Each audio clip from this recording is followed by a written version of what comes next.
이 시간 함께 은혜 받으실 말씀은 신약성경 사도행전 2장입니다. 사도행전 2장 1절로 13절 말씀, 신약 188면 전후에 있습니다. 사도행전 2장 1절로 13절 말씀 찾으신 줄 알고 함께 천천히 합독하도록 하겠습니다. 오순절 날이 이미 이름에 그들이 다 같이 한 곳에 모였더니 후련히 하늘로부터 급하고 강한 바람 같은 소리가 있어 그들이 앉은 온 집에 가득하며 마치 불의 혀처럼 갈라지는 것들이 그들에게 보여 각 사람 위에 하나씩 임하여 있더니 그들이 다 성령의 충만함을 받고 성령이 말하게 하심을 따라 다른 언어들로 말하기 시작하니라. 그때 경건한 유대인들이 천하 각국으로부터 와서 예루살렘에 머물러 있더니 이 소리가 나매 큰 무리가 모여 각각 자기의 방언으로 제자들이 말하는 것을 듣고 소동하여 다 놀라 신기하게 여겨 이르되 보라, 이 말하는 사람들이 다 갈릴리 사람이 아니냐? 우리가 우리 각 사람이 난 곳 방언으로 듣게 되는 것이 어찌 됨이냐? 우리는 바데인과 메데인과 엘람인과 또 메소보다미아, 유대와 갑바도기아, 본도와 아시아, 부르기아와 밤빌리아, 애국가 및 구레네에 가까운 리비아 여러 지방에 사는 사람들과 로마로부터 온 나그네 곧 유대인과 유대교에 들어온 사람들과 그레데인과 아라비아인들이라. 우리가 다 우리의 각 언어로 하나님의 큰 일을 말하는 등도다 하고 다 놀라며 당황하여 서로 이르되 이 어찌 된 일이냐 하며 또 어떤 이들은 조롱하여 이르되 그들이 새 술에 취하였다 하더라. 아멘. 함께 봉독한 말씀을 중심으로 오순절 성령 강림이라는 제목으로 은혜를 나누도록 하겠습니다. 본문은 오순절에 임하신 그 성령 강림 사건을 우리에게 그대로 이제 기록을 하고 있습니다. 부활하신 예수님께서 부활하실 때 너희가 예루살렘을 떠나지 말고 아버지의 약속하신 것을 기다리라라고 우리에게 말씀하셨죠. 그래서 이 교회의 성도들이 예루살렘 떠나지 않고 그곳에 모여서 함께 기도할 때 오순절에 드디어 성령께서 강림하셨습니다. 오늘 말씀 1절에 보면 오순절 날이 이미 이름에 그들이 다 같이 한 곳에 모였더니 라고 이제 기록을 하고 있습니다. 정확하게 오순절에 성령이 임했다라고 가르쳐 주고 있죠. 이 오순절은 이스라엘 사람들이 출애굽을 기념하는 6월절이죠. 6월절을 기점으로 오순절이니까 7주를 이야기합니다. 7주면은 77에 49일 하죠. 49일하고 그 다음 날 50일째가 되는 날이라고 해서 6월절부터 50일째가 되는 날이라고 해서 오순절이라고 표현합니다. 그리고 이 시기는 보리를 추수하는 그때입니다. 그래서 보리를 추수해서 첫 수확물을 하나님께 이제 감사제를 드리는 그 절기입니다. 그래서 이 날을 오순절 또는 이제 맥추절이다라고 우리가 이제 부르는 것이죠. 또 오늘 본문을 보면 마지막 절이죠. 1절 하반절에 성도들이 다 같이 한 곳에 모였다라고 기록을 하고 있죠. 성령을 기다리는 같은 마음으로 한 장소에 모였다라는 사실을 성경은 우리에게 보여주고 있습니다. 우리 교회를 보면은 여러 가지 모양과 여러 가지 예배의 모습, 또 교회의 모습도 다 다르고, 또 교회 안에는 성도들도 다 다르고, 또 교회가 가지고 있는 어떤 봉사나 예배의 모습도 참 많이 다릅니다. 우리가 봐도 뭐 주일 예배가 있고, 수요일 예배가 있고, 주일 저녁 예배도 있고, 또 기도회, 뭐 새벽 기도회, 뭐 금요 기도회 많은 모습들 있고, 교회의 모습도 많고 성도들의 모습도 다 참 가지각색인데 중요한 것은 뭐냐면은 오늘 본문을 보면 성도가 한 마음을 품고 하나가 되어 함께 기도할 때 교회에 성령이 임했다라는 사실을 우리에게 가르쳐주고 있죠. 교회는 하나님의 말씀을 중심으로 세워진 우리 사자 목사님, 담임 목사님 중심으로 하나가 되어서 기도할 때 가장 은혜롭고 또 하나님께서 우리에게 맡겨진 사명을 다 감당할 수 있습니다. 교회를 위해서 함께 기도하고 주님께 우리 쓰임받는 우리 성도들이 되기를 축복합니다. 2절 3절 말씀을 같이 한번 읽어보겠습니다. 2절 3절. 호련히 하늘로부터 급하고 강한 바람 같은 소리가 있어 그들이 앉은 온 집에 가득하며 마치 불의 혀처럼 갈라지는 것들이 그들에게 보여 각 사람 위에 하나씩 임하여 있더니, 이제 성령이 강림하는 모습을 두 가지로 표현하고 있죠. 첫 번째는 하늘로부터 급하고 강한 바람 같은 소리가 있었다라고 성령의 모습을 바람 같았다라고 표현하죠. 여러분, 바람은 어떻습니까? 바람을 잡으려고 해도 잡을 수 없고 또 보려고 해도 보이지 않고, 바람이 올 때는 우리가 뭐 가끔 보면은 뭐 태풍이 온다 뭐 이런 게 기상 예보가 있지만 그래서 어떻게 통제할 수 있습니까? 아, 이쪽으로 오면 안 돼, 저쪽으로 보내거나, 그렇게 바람은 통제할 수 있는 그런 것이 아니죠. 그래서 이러한 모습을 예수님께서 그 니고데모와 대화하실 때 이런 말씀을 하십니다.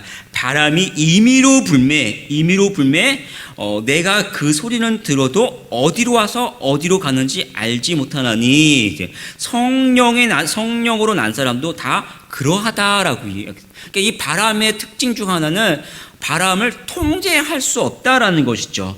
마치 이와 같이 성령으로 난 사람도 세상이 어떻게 조절할 수 없고 통제할 수 없는 그 성령의 모습을 보여주는 것이죠. 세상이 감당할 수 없다라는 것입니다. 또 불의 갈라짐 같이, 불도 이 한 가닥에서 나오지만 수많은 모습으로 이렇게 막 이렇게 흩어지는 그 모습이죠. 그런 것 같이 한 성령이 마가의 다락방에 있던 이 120 성도에게 동시에 임했습니다. 또 불은 모든 것을 다 태워 없애죠. 그 불은 끌 수 없으며 세상의 모든 죄와 더러운 것을 이 성령의 불로 다 태워 없애는 그런 모습을 보여줍니다.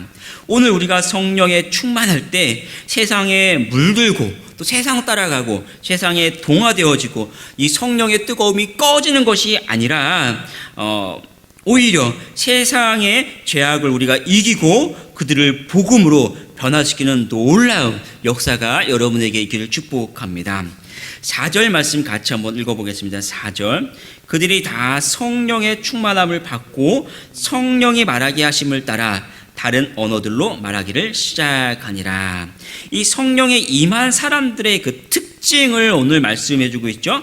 그 중에 한 가지는 성령의 충만함이다라고 우리에게 가르쳐주고 있습니다.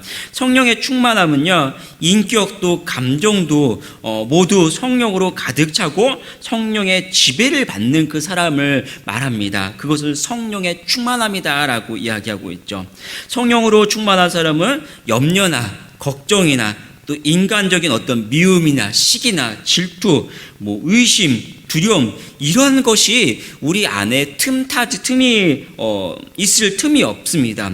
그래서 우리는 성령의 충만함을 받고 성령의 인도함을 따라 살 때 능히 하나님의 능력으로 이 세상을 이길 수 있습니다. 에베소서 5장 18절을 보면 술 취하지 말라. 이는 방탕한 것이니 오직 성령으로 충만함을 받으라 라고 우리에게 말씀해 주고 있습니다. 또 한 가지는 다른 언어들로 말하기 시작했다라고 합니다. 흔히 우리가 말할 때 이 구절을 방언이다라고 표현하죠. 우리가 방언이라고 할 때 사람들은 흔히 그렇게 표현합니다. 천국의 말이다, 천국 백성의 말이다. 또 그래서 우리 하나님과 대화할 때 방언으로 말해야 한다. 아니면은 방언으로 기도하면은 더 많은 것을 기도할 수 있고 더 큰 유익이 있다, 이런 식으로도 이제 이야기하는데요. 그것은 이 구절에 대해서 조금 더 정확하게 이해하지 못하거나 아니면 좀 어떤 한 은사 쪽으로 은사 중심으로 이제 해석하는 그런 경향을 보여주고 있습니다.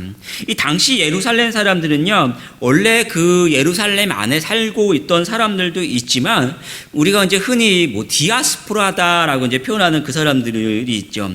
이 디아스포라들 흩어졌던 그 유대인들이 3대 절기, 이 3대 절기만 되면 예루살렘으로 그들이 이제 많이 모여 있었습니다.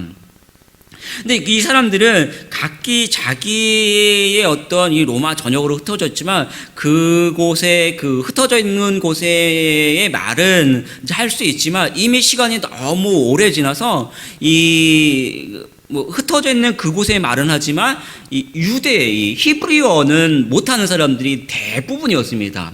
이 사람들이 지금 예루살렘이 경건한 모습으로 가지고 예루살렘에 모여서 그곳에서 함께 제사는 지낼지 모르지만 그 히브리어를 할 수 없기 때문에 도대체 뭘 하고 있는지 알아듣지는 못하고 있었어요.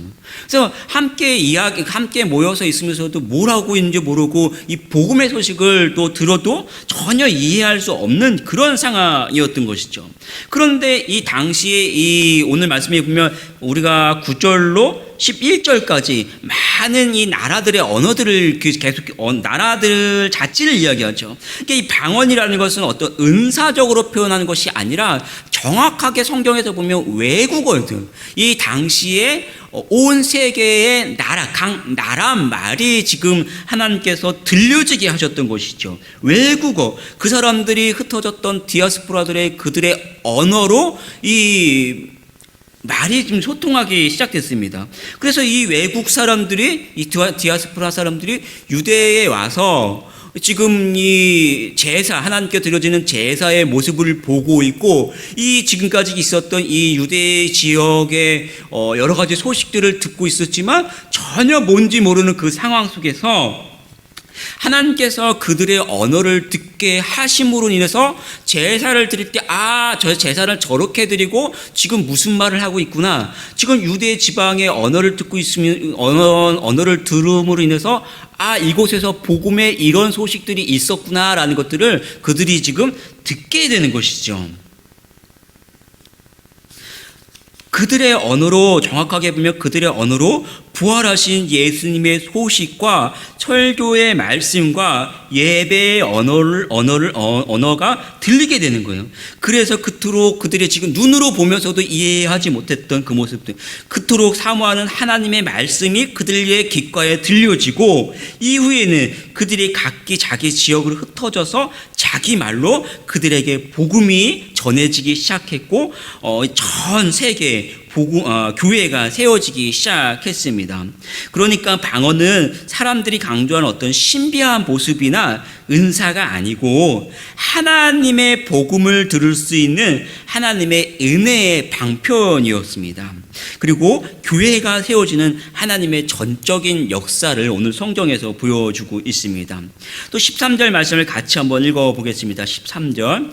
또 어떤 이들은 조롱하여 이르되 그들이 새 술에 취하였도다 하더라.